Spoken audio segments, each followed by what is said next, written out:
Happy Anyone Friday, out everyone. there We're in finally live. internet land, please let me know if I'm Yeah, there we representing. go. It says So happy waiting. Friday, It says everyone. We waiting are now to live. start These guys are streaming. joking. Okay, here we are. Now Right. we're ready. There might be people watching us right now. Yes, As so live as you can be. yeah, we're definitely live. So, all right. Thanks everyone for joining. I'm Brady Volp with Volpe Firm and Nimble This. Today's Friday, and we're back with Get Your Tech On, show on all things DOCSIS. With us today again is John Downey. So, John, you're technical leader at Cisco Systems. Good to see you again. How are things going with you? What, you didn't give me a moniker this time? I didn't give you. I don't have a moniker. I don't have a name. No name this time. I'm so glad it's Friday. It's been a long couple of weeks, and I need a weekend break. I don't know how to do this. I'm kind of a big deal. People know me. Stay classy, San Diego. People know Ron me. Burgundy. That's what they say. John Downey, the Ron Burgundy of cable. There we go. That's the your Ron title. Burgundy of cable. People know me. People know me. Kind of a big deal. So what are we talking about, Ron? John. Ron, John.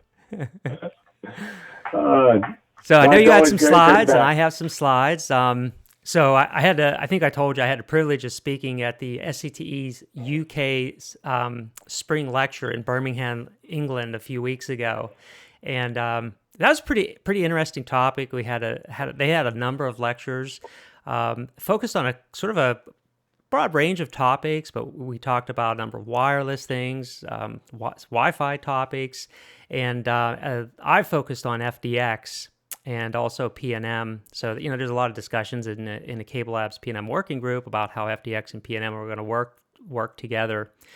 One of the things I found was really innovative that's happening in UK and also throughout Europe is dealing with whether it's DOCSIS 3.1 R-PHY nodes or FDX nodes, which obviously aren't being deployed yet, unless you know of any being deployed in the field. But how do you bridge that gap to go to node plus zero, especially in areas where you have a lot of buried underground cable?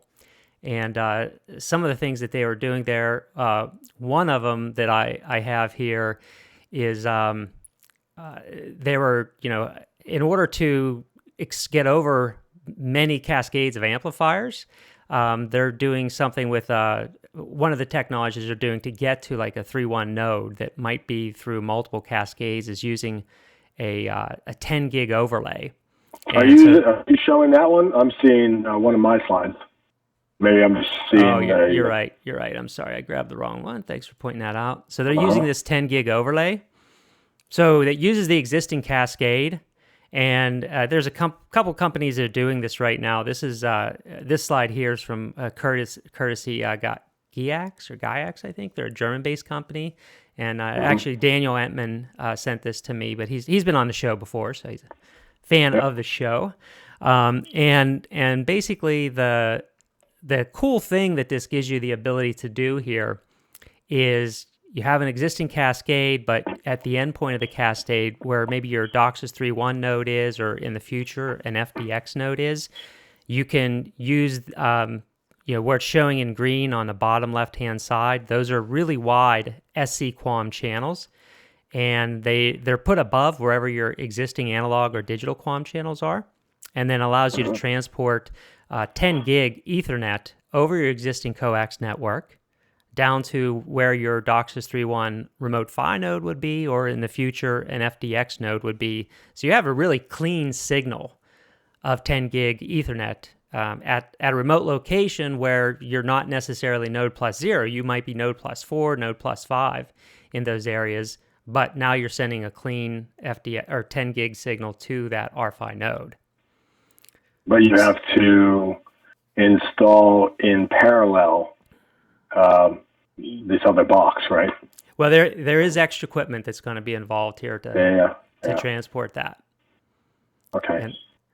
And I think just before we started talking, and I think some of the other things we're going to talk about is what happens at these high frequencies, right? There's going to be a lot more attention, a lot more loss. Yeah, and we should address that with the audience. This is not every time we come up with new technology, you still can't go against physics.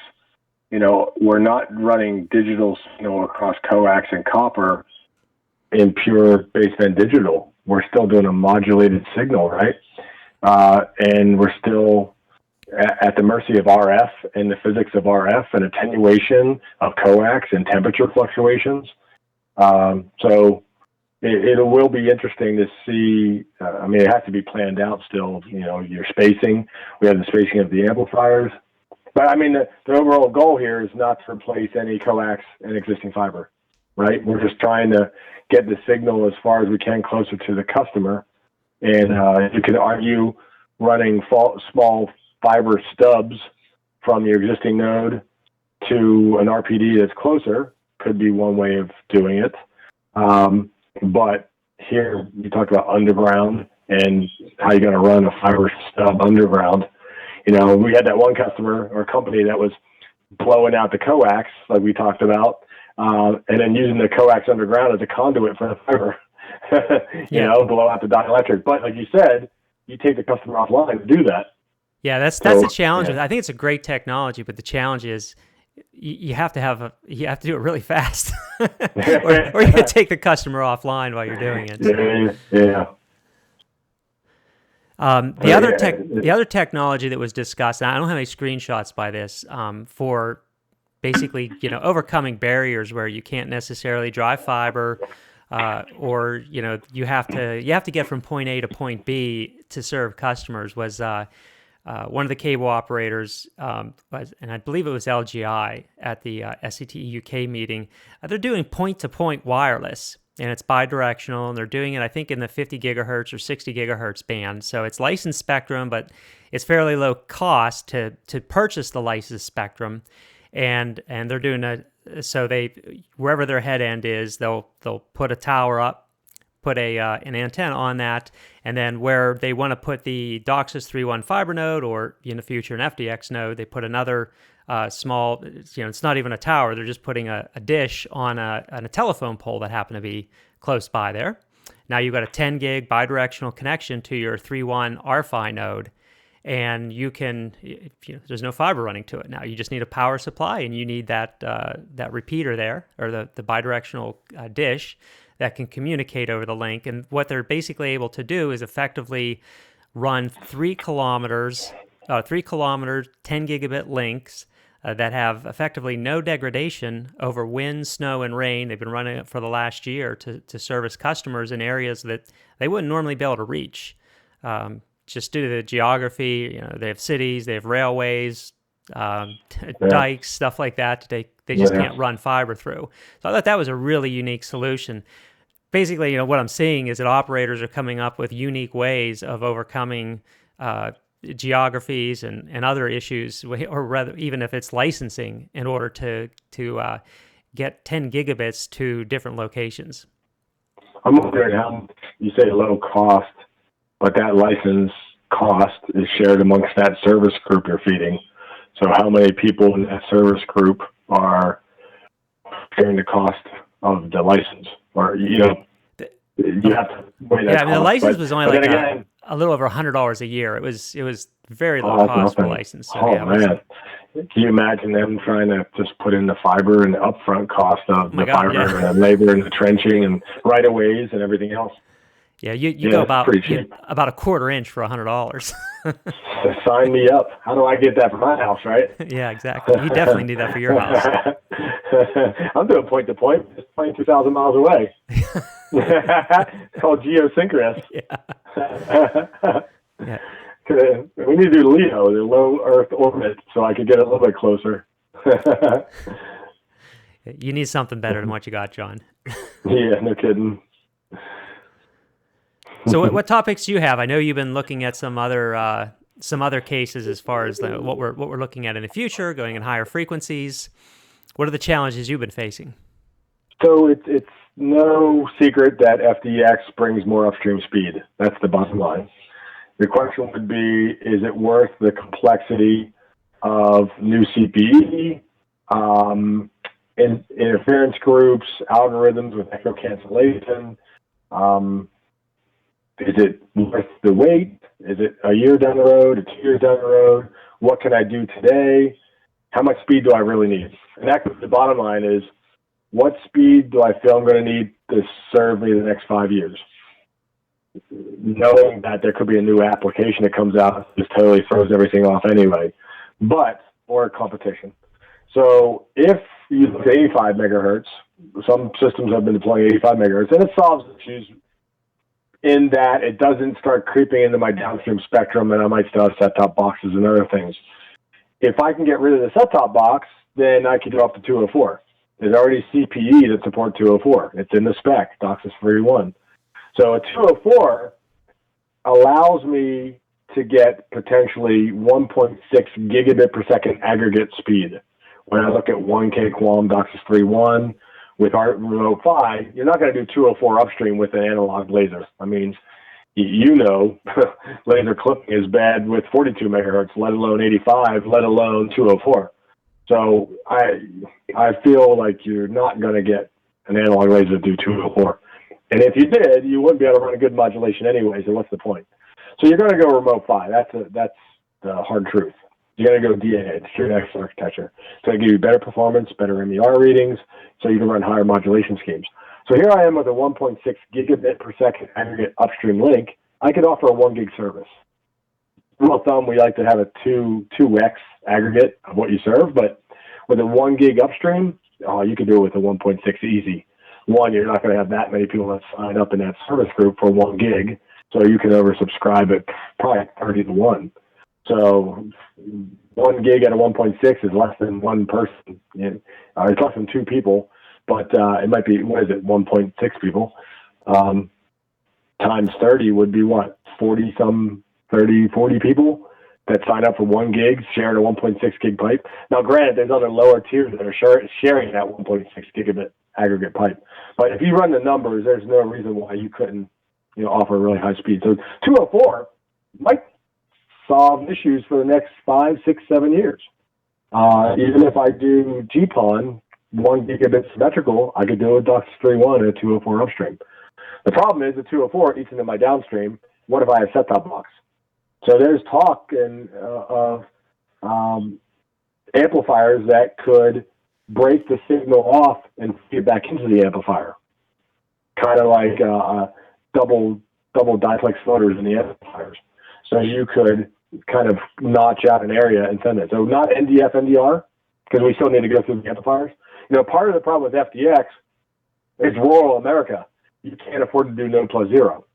It would just be too. So doing node plus 3, node plus 4, you still have those amplifiers. How do I do FDX? Well, maybe echo cancellation, but we're not going to do 4 amplifiers with echo cancellation because it might be detrimental to our interference groups, our transmission groups, and how it really works. So we might not get much out of it. And really, FDX up to 600 megahertz in the upstream, 4 amp cascade could be a mile of coax, easily. 1,500 feet, 1,200 feet between every amplifier. You have node. 1 amplifier is 1 span, 2 amplifiers, 3 amplifiers, 4 amplifiers. The span to the end of line, that's 5 spans of half-inch cable and your drop cable. There's over a mile coax. Look at 500 megahertz in the upstream, the attenuation is going to be 60 dB. Now, granted, you have amplifiers, but then you have temperature effects. 1% for every 10 degree delta from 70. 60 dB is going to be 6%. Well, I say 5% swing because I'm thinking 70 degrees to 120. Easily black-jacketed cable with a sun load. It's a 5% change of 60 dB total, end-to-end, at 500 megahertz. That's 3 dB. So you have a plus minus 3 dB swing on the upstream level. So the modem has to take care of that. There's no upstream AGC in the amplifiers, so the modem has to readjust. No problem. The modem transmits. When you look at the modem transmit levels, there's a spec called DRW, dynamic range. How much difference can I have in modem transmit level from one upstream to the other, to the other, to the other? Well, the modem transmit, isn't it expected that in the upstream, the modems are still going to be transmitting their upstream channels fairly close to each other? Of course, but you're doing 200 megahertz, maybe 500 megahertz. So you're when you saying, look at that, within, if the modem's transmitting from its lowest channel that could be close to 5 megahertz to its highest channel using OFDMA in the upstream, I think this is where you're looking at it. If yeah, we're using OFDMA, we could be transmitting from 5 megahertz to 200 megahertz. And correct. that's what you're looking at. Yeah, and that tilt in that spectrum, the dynamic range window says 12 dB. So you're still going to have single carrier QAMs for your legacy modems, 3.0, 2.0, set-top box, DSG, whatever. But you're going to extend that spectrum out to 204, throw a couple OFDMA blocks in there to fill it out, and then you're going to look at that and say the modem's going to transmit like this to overcome the loss to the first active, and first active will straighten it back out, right? Your actives are balanced to have unity gain, but you use them pads and EQs to do that. But that span of coax before the first active going back, the modem has to take care of that somehow. Yeah. Is that what this first slide you have is talking about? It's talking about, yes, yeah. So the first slide, I'm going to throw it up there. It's the dynamic range window is only 12 dB.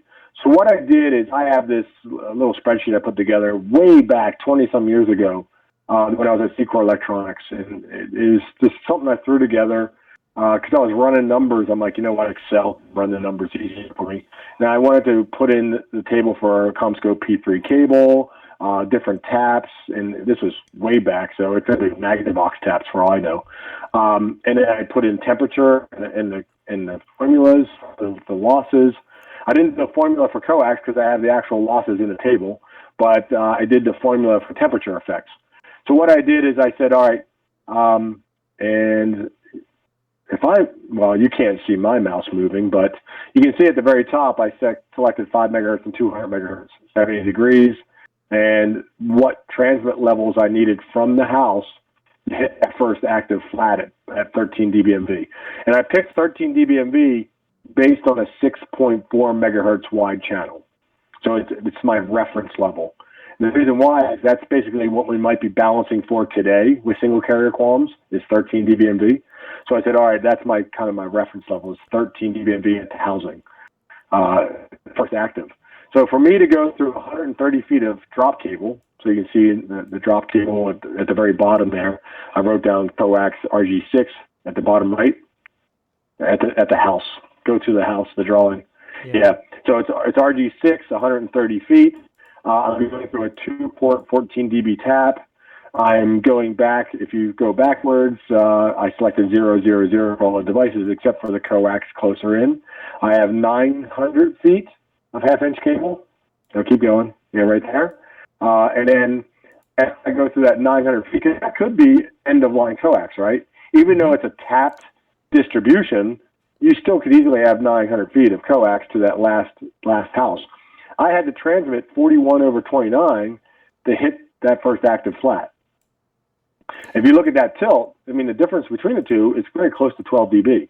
Yes, it would be. What initially looks interesting to me is the 41. Like we always say that's sort of the low end of the transmit level that you want a cable modem to have a good SNR in the upstream. True. I mean, you want modems to transmit usually close. I say 48 plus or minus 3 dB. The reason why is by designing your RF plant to have modems transmit higher, it's not that the modem's getting any better. By putting attenuation in the tap, you are dropping any noise from that house and that. No. So what happens is when you design the plant for modem transmit levels to be the same, no matter which tap they're on, no matter how much coax, the noise floor will drop in the head end for everybody because you added attenuation on low value taps. Yeah. Did I hear you say 38 plus or minus 3 or 48 plus or minus 3? 48. Okay, so 48 plus or minus 3 gets you close to, in a DOCSIS 3.0 world, gets you really close to the max transmit level of a modem if you're doing 4-channel upstream bonding. Correct. And then if you do 8-channel upstream bonding, you will be at max. Yeah, but most of the modems do support the CableLabs ECR. The extended transmit power. Yeah, so they give you, so even with 8-channel upstream bonding, 51 for most cases. So if I design for 48, I still have 3 dB to my max, and then if I have enough play for temperature effects and little nuances, plus I have on the CMTS what I call Band-Aid. It's called Max Channel Power Offset. The default 3 dB, I set it to 6 dB. It allows the modems to stay online and register properly if they're 6 dB within that window. Meaning, if the modem maxed out at 51, even if I had 57 dB of total attenuation, the modem would still register and stay online. So it would hit the CMTS, like -5, -6. So it would have a little worse MER, but for most cases, the MERs are usually pretty good. So it's another little band to make sure the modem stays online, doesn't go into partial mode, registers with a proper, we call TCS, which is a transmit channel set for upstream bonding. So, yeah, there's little tweaks that we can do to give ourselves more headroom. Okay, so you're saying that we're so this CableLab spec says that we have a 12 dB window over 5 to 200 megahertz, and you're saying we're basically right at the 12 dB window. That's assuming if the plant is flat, if it's balanced correctly in a return, right? Correct. And remember, from the house to that first active, there's no other actives there. Yeah. There's nothing to balance. Well, there's a drop, and there's internal wiring, which may be really, not ideal. There's internal splitters, which won't be ideal, which is going to make this worse. So what happens once we exceed the 12 dB window?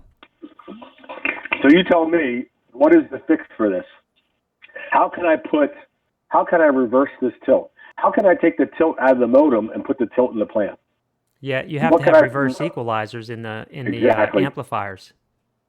No, not the amplifier. We didn't even get to the amplifier yet. Yeah. Oh, okay. I see what you're saying. This is, yeah. Fine. This is in the So line. you put something in a tap, a reverse equalizer in a tap? Yes. So you basically balance the coax back to that first active. Yep. So you have to balance in the tap. That's what the FST stands for, is flexible solution taps. So you either do simulators or equalizers. You don't do an equalizer that had a cutoff frequency. You actually do from 5 to 1.2 gig. Equalization across the board. What does flexible solution tap? Is that? Yeah, so that's Cisco's brand name. Say, who made up that initialism? No, it's an acronym if you say FIST. That one's for Ron. Don't give that to Ron. This one's from my homies. So the solution would be fix the taps, do flexible solution taps, equalized taps, conditioned taps. They make step attenuators, or maybe they make plug-ons, but that would be more components. The other solution, remember the old field equalizer? If I can't afford to change all the taps, maybe I can put an inline equalizer somewhere in the middle of the span to kind of split the differences, split hairs. Right. Do you understand? Like where I have that coupler at. Maybe I put an inline equalizer and I just put one EQ right there, and all the taps past that point actually fix the problem. Or give me a little bit better modem transmit window. Make sense? Right. Yeah, so if you put enough equalization in going through the amplifiers, you could be much less than your 12 dB tilt that we're seeing right now. Not amplifiers in my passive here. You do the equalization in the passives. Correct, then when you're going through your amplifiers, you could be fairly flat. Well, you balance for flat, so right. It will be flat. I mean, you balance for flat on the amplifier going back all the way to the CMTS. So the modem's going to transmit whatever it needs to hit that first amplifier flat. I just want to put conditioning in so the modem doesn't have to do all the hard work. Yep. What would happen is you put equalization in the cable plant, maybe the tap, and you would hope the modem would transmit 4141. You understand? Mm-hmm. Hey, so I just want to give a shout out to Brian Wilson. He says TGIF to you and I. He's also complaining about or concerned about latency. And shout out to Raymond Wishart, who's saying hi to Brian. Latency on my connection or latency in DOCSIS in general? The latency in DOCSIS in general. I think this is back when we were talking about the 10 gig overlays and the point-to-point. Of course. But what's funny is that graph you showed said, very, very extreme low latency, 15 microseconds. I'm like, what? Where are they talking from? Yeah. Well, I think you're fuzzy math there. Someone's throwing out numbers and they're not elaborating. 15 microseconds maybe from the RPT to the house, but what about for the entire solution? It's not microseconds. Yeah. Even the DOCSIS spec is 0.8 milliseconds, you know, for 100-mile fiber. Yeah. I don't see that there very often, though. I typically only see that in rural areas. I mean, how often do you see 100 miles of fiber in an urban area? No, none. I mean, really, I was only seeing it like Cable One and those guys out in Arizona, and maybe Midco was doing some EDFAs where, you know, you would go 50 miles and erbium dope fiber amplifier, 50 nanometer light, and then amplify the signal to go farther, and it was pushing 110 miles. Yeah. Again, probably rural areas. Yeah, of course. But, you know, what's cool about that is if we go digital fiber, we don't have that distance problem. Yep. Because you pick up the, you convert it from analog to digital at the node, and then it's a digital link all the way back to the CMTS. Yeah, so your SIM, your converged interconnect network, is a digital link. It's ones and zeros, and you can go super long distances with that. So you do the long distances with digital, you put your RPD in, and then it's just RF from there. And the RF might be less than a mile, right, for coax. Now, go to the second slide. The second slide actually was, if I put the FST in, or no, the second slide was I went to 120 degrees. So I was at 70 degrees, and then I went to 120 degrees, and now the modem had to transmit 42 at the high end because of more attenuation, and it's at 29.8 at the low end, so now I'm exceeding the 12 dB dynamic range window. I'm surprised it's actually not more than that. That's not very much attenuation change at 120 degrees. I only did 900 feet because it was the end of line. So it actually, it is kind of surprising because if you look at the total attenuation, it's only 4 dB for the drop, and it was only 10 dB for the coax at 200 megahertz. So it's really not that bad. So 5% of 14 dB is only 0.6. You know what I'm saying? It's not really that much. But if you look at the total coax loss, for instance, this is just looking at the end-of-line modem to that first active. What if I change my coax to 4,000 feet? Because even though I balance the amplifier from amplifier to amplifier, there's still no AC in the amplifiers. So the modem, all the way back to the RPD, that's all the coax I have to take into account for temperature. Here, I was just doing an example for the dynamic range window. Right? So if you go to the next slide. Okay. Yeah, I see. You're not taking into consideration more amplifiers. Yeah. Here, I ran the numbers. So this drawing is not indicative of a true end of line, right? I put in 2250 of half-inch cable, 2,250 feet of half-inch cable to indicate how much coax from the house back to the RPD through 3 spans, 2 to 3. I said N plus 1 or 2. Yeah, this is a more realistic scenario. Yeah. Yes. And then if you look at 70 degrees, I have a lot more coax loss because longer distance. And then I said, all right, go to the next slide, and we can see that. Actually, keep on that slide. Scroll down. Yeah. And 4,000 feet of cable. Yeah. Yeah, I went even more. Takes us up to attenuation, a transmit of 65.7. That's going to be problematic. Yeah. And if you scroll down, or maybe there Next we go. Slide. I said, so no, right there at the bottom, my bullet points. 70 degrees, 49 dB of loss. 120, 51.7. At 20, 46.7. So you just had a 2.5 dB swing that modem has to take care of. Oh, yeah. Because the amplifiers, well, you don't have. Yeah, you don't have thermal. We're assuming we don't have thermal attenuators in return, right? Yeah, and I do propose thermal EQs because I think they will help a little bit. Something is better than nothing, and those aren't hard to come by. It's just that we don't have actual AGC, like downstream. We have a pilot. But I think people have discussed putting an AGC based off of the forward AGC in return. And that's why I'm running these numbers to see if it's justified. Right. And so if we design with flexible solution taps and we design with a little bit of headroom, at 200 megahertz, I'm still working out pretty good with the N plus 3 example here with 4,000 feet of cable. Mm-hmm. I think we're good here. Now go to the next one. Next one will be indicative of FDX. where you're going up to 450 megahertz on the upstream. And it's only an N+1 example. So I went back to my 2,250 feet of coax. My total loss at 450 is 42.4. At 120 degrees is 44.6. So even though I'm much higher frequency, in an FDX solution, you're not going to do N+3. So I'm only doing 2,000 feet of coax. So my swing is 2.2 dB. So even though I went to 450 megahertz, which you would have thought it would be a lot more or a lot worse, the fact that my coax is less. Yeah. Yep. Yeah. So that's surprising. It is surprising because you think the frequency so much higher is going to have a major impact. But because the coax is so much less, it does. It still has an impact. It is a huge impact on attenuation, but the temperature effect is a percentage of that attenuation, so it's not as bad. Right. You understand? Yeah, the changeover, the diurnal changes that you're going to see. I mean, if you looked at the power level, look at the power level I've circled at the bottom right. That's the bottom right. The transmit power. It's tiny. 68 for the modem. 68 for the modem. That's above the max transmit of a DOCSIS 3.1 modem, isn't it? Of course.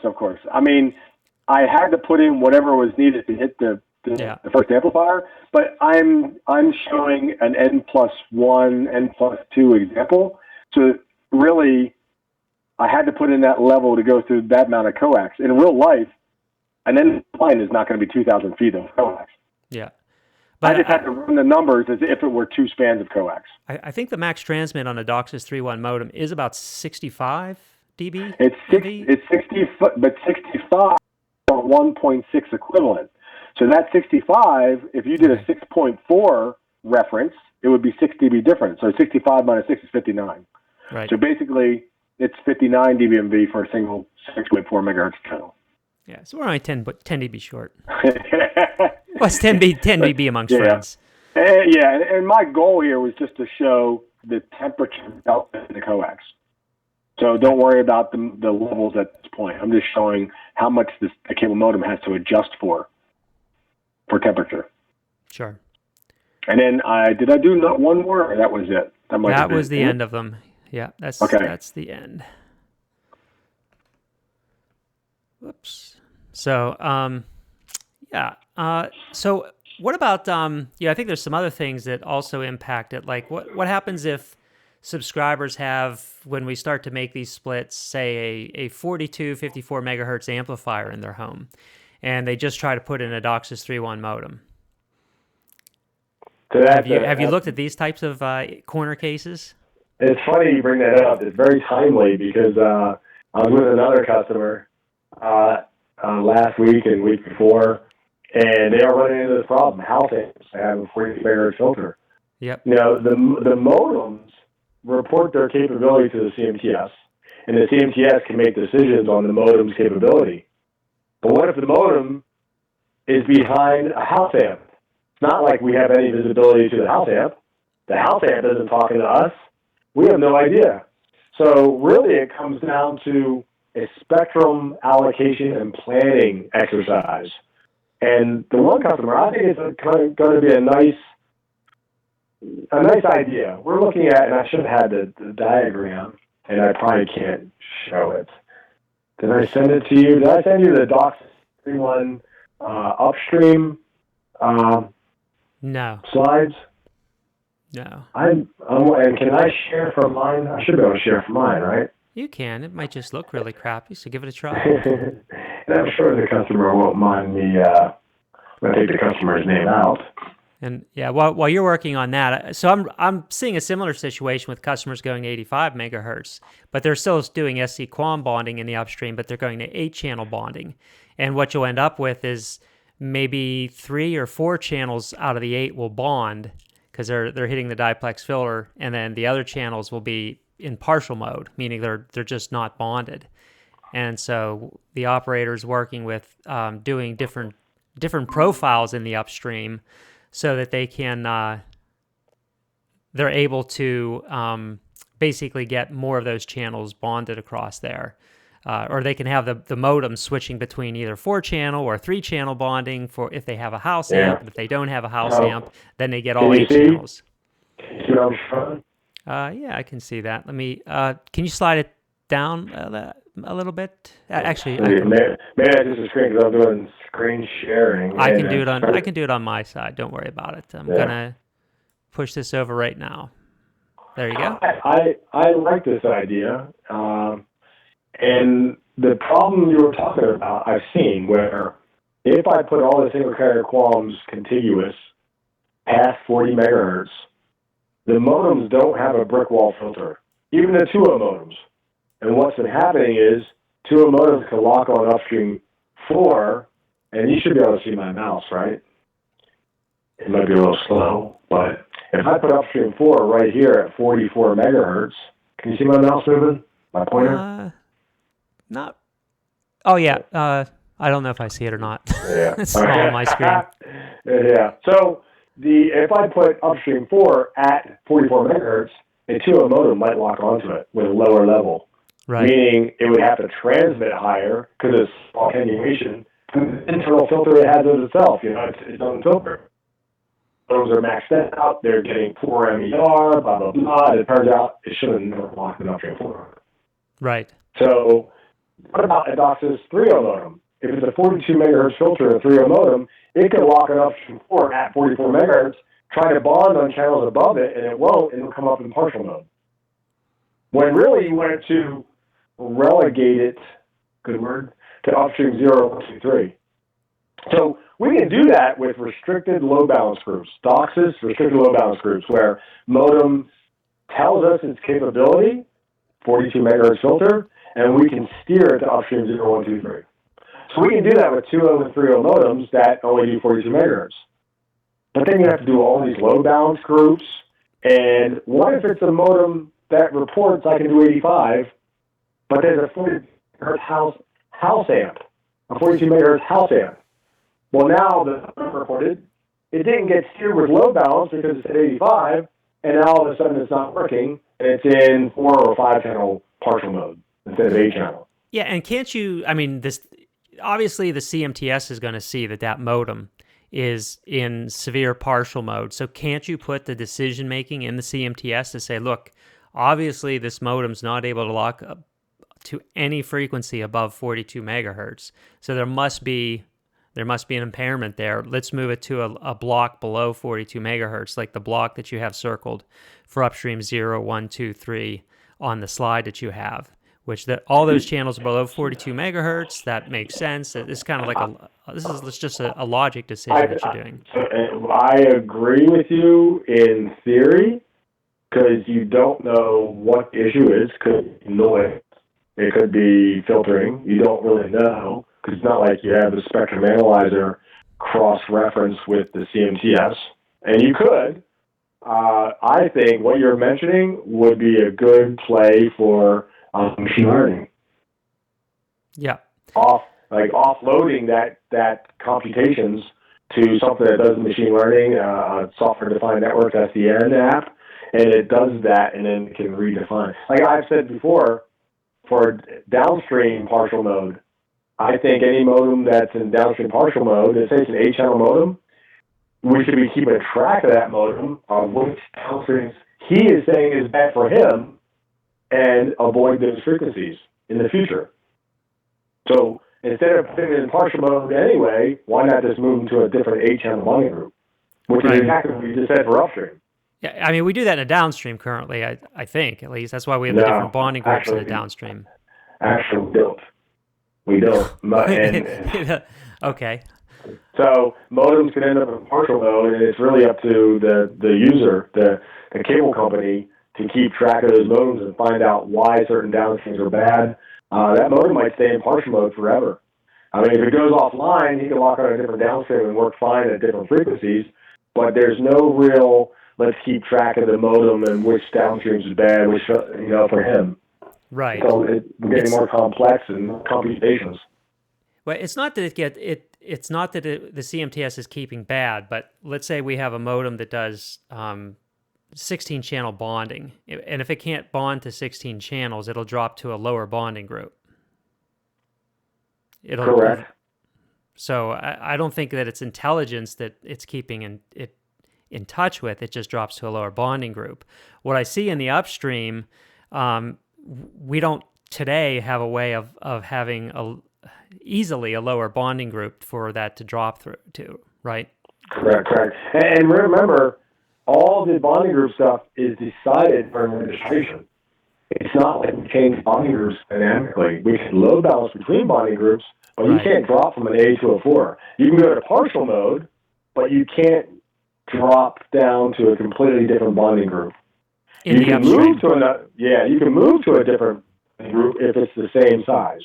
So you can go 4-channel bonding to 4-channel bonding. Like you can move with load balancing. That's DOCSIS 3 and dynamic load balancing. Right. Do you understand what we're doing here with the OFDM, OFDMA? Why it's in the center? We're creating ourselves a buffer. Oh. So that modems never lock, A modem is stupid, right? It locks them downstream and gets the UCDs. It gets UCD for upstream 4. Well, a modem that tries to range at 60 megahertz, if it has a filter, it's never going to work. So it will just fail. Right. So if you're just listening to the podcast, what John's talking about here is we have 4 upstream channels from 5 to 42 megahertz, upstream 0, 1, 2, 3. Then we have a 24 megahertz OFDMA channel. And then we have 3 more SEQUAM channels, upstream 4, 5, and 6, somewhere where that 24 megahertz OFDMA channel stops, and where between there and 85 megahertz. So he's saying that the 24 megahertz OFDMA channel is a buffer between the first 4 SEQUAM channels in the upstream and the last 3 SEQUAM channels in the upstream. Correct. And so the concept of the buffer there, John, you're saying that's so the modems that are at the lower frequencies, like the 42 megahertz cable modems, will lock to those first 4 and never see the upper ones? Is that the basic concept? Correct. Well, it's not a matter of seeing, right? The modems see downstream, they transmit on upstream. So even if they got an upstream channel descriptor for upstream 4, 5, 6 at the higher frequency, if they tried to range on those, it would never work. Right. They'd never see it. Yeah, the CMTS would never see it. Right. Remember, the modems transmitting, cable, the CMTS is trying to see, quote unquote, see the upstream, and it won't. So the CMTS is like, I don't get nothing from you. So the modem will time out, and they'll try to range on a different upstream. So they'll range on upstream 0, 1, 2, or 3. Makes sense. Yeah, I mean, I like this idea. And what you see is with like color coding, I'm bonding upstream 0, 1, 2, 3, 4, 5, 6 to make a 7-channel bonding group for DOCSIS or 8-channel bonding. Any modem has 85 megahertz filter, and it can do it, it'll at least get 7 channels of upstream bonding. Mm-hmm. I bonded upstream 0 through 3 as a 4-channel bonding group for modems that can only do 4-channel bonding and modems that are below 42 megahertz. And then I bonded all single-pair quams and OFDMA for the 3.1 modems. Now we have 8 channels upstream bonding for 3.1. All right. Makes total sense. So, where do we go from here, John? So the question we start out with was 85 to 04, and I said before, the bottom speeds do you feel you need? And it's not just what the customers think they need, and it's not application driven at this point. It might be competition driven. If you're offering gigabit service on the upstream, you're probably doing GPON. If it's greenfield, you're probably running fiber. But if we need brownfield support for 500 meg service on the upstream, we can do that with 200 megahertz.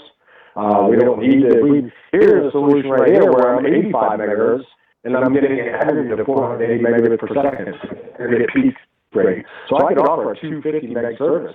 I might even offer 300 meg service on the upstream here. Mm-hmm. Now, if you said 500, it's obviously not going to work.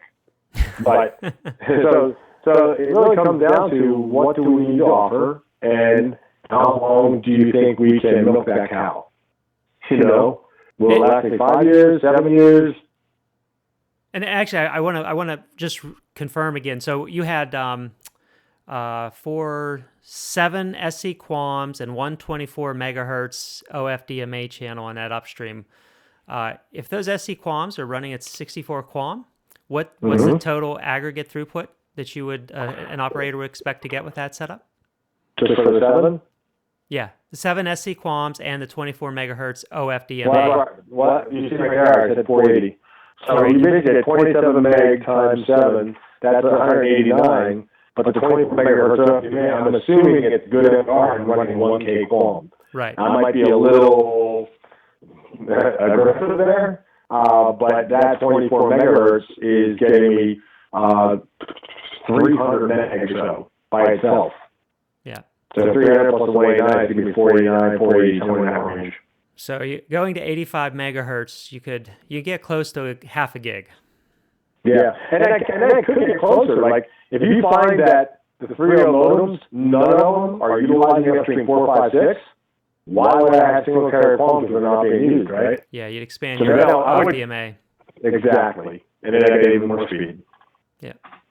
Yeah, but I think it's going to be a while before we get rid of all the DOCSIS 3.0 modems. So we're going to expect those SC QAMs down there for some time. Still not bad, going to 85 megahertz, getting a half a gig in the upstream. That's pretty good. Yeah, I agree. So, I mean, that might hold people over. So. And even more, and then the question is, I could do that 204 today. Well, FDX, it's still not there. I mean, if it were me, I'd want things to be FDX ready somehow. If I'm going to do hardware changes, I would do flexible solution tabs, make sure they go to 1.2 gigahertz, maybe even 1.8 gigahertz if I could. Amplifiers, if I could do the intelligent node with no pads and EQs and control the diplex loader or a pluggable diplex loader or no diplex loader, so it's FDX ready, that would, we're always trying to get our return on investment. So how do I invest in something that will be future-proof for the next technology? Yeah, so any chance you have, if you're buying a new node, a new amplifier, well, primarily the node, but amplifiers as well, if you're buying them, make sure that you can upgrade the diplex filters, and they support higher splits for one. Yeah, even the CPE is a big one, right? It's a lot more CPE than it is on the active. So even if you're not doing DOCSIS 3.1 today, maybe start buying the 3.1 modems. Because the way I look at it, 3.1 modems today that are in the market, out in the market, they only do 2 downstream of OFDM, and they only do 2 upstream of OFDM. Yeah. They only go as high as 4K QAM. None of them support 8K or 16K QAM, which I know it sounds like a pipe dream. But I would never negate new technology and better AR when I get RPDs closer to the house. Yep. So if I run fiber even closer, I might go do 8K QAM in the downstream and 4K on the upstream.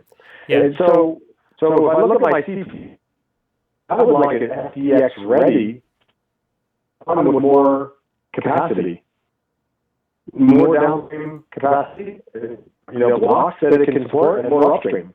Even if I don't use it for 2 years, I'd rather have it in there. And then what else do you think is in the CPE that would be really great to have? Think of something else you use a lot from the CPE. Well, I use diagnostics from the CPEs. So. No, but how do you connect your CPE? Having gigabit Ethernet on the CPE is good to have. That's only one connection. What else do you use? Exactly. What's coming out? Yeah, you want multiple Wi-Fi points, higher capability Wi-Fi. What's coming out? What's been announced? What's the new technology? Wi-Fi 6. Oh yes, that's right.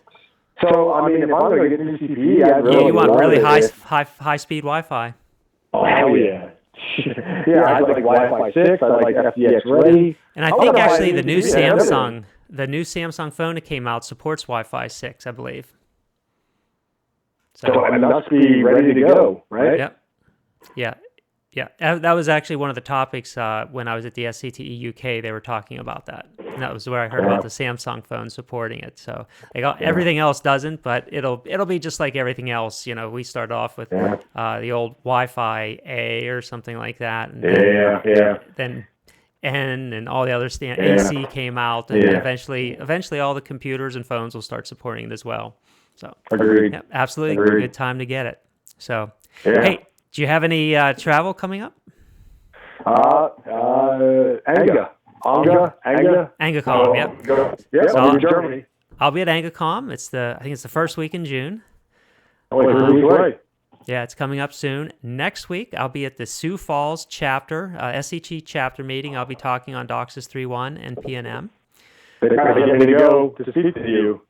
Oh, yeah? And I had to sit down because I'm on vacation next week. Oh, well, I hope you enjoy your vacation. I should have took the vacation in Sioux Falls, right? Yeah, that would have been perfect. It's a great place. So, all right, John, we've used up our time today. Good information. Thanks for your time. Good episode. As always, we do our best to bring good content to our audience. You can watch us live or catch us on the air on video or podcast. So please do click the subscribe button or list us on your podcatcher and get your episode every month. Thanks again, everyone. Have a great weekend. Have a happy Friday, and we'll see you next month. Bye, all. Good talk.